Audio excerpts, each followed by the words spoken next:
finally made it to the You Pick It apple farm. Well, I shouldn't say finally because the season is pretty much just open for it, maybe a week or two ago.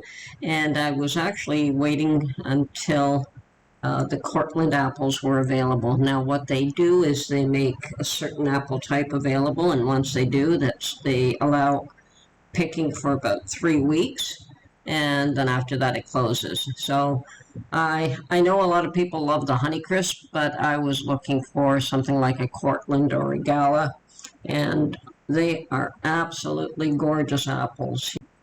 I also decided that I would go on Friday because the families all go out on the weekends and make a party of it. So Friday was a lot quieter, and I certainly enjoyed that a little bit better than fighting the crowds in order to get a few apples. And yes, this place does get extremely busy.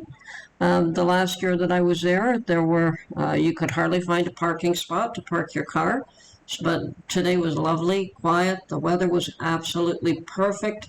Unfortunately, it took me no time at all to fill a 10-pound bag of apples. I was just there literally a few minutes, picked my apples, and I would have loved to stay for an hour or two picking, but the cost of that would have been astronomical. So I picked my 10 pounds, came home, and now it's time to process them. And yes, I couldn't help but drop a couple of apples when I was picking another one, and I decried all the ones that I saw on the ground.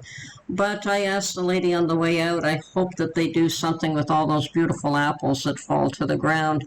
And she said, yes, they turn them into cider. The ones that are good, and the ones that have been half-eaten, they're looking at perhaps giving them to a farm rather than letting them go to waste. And I thought, well, that's good, because, you just touch one apple and another one fell. I think I had a couple of them that did that, and that really bothered me.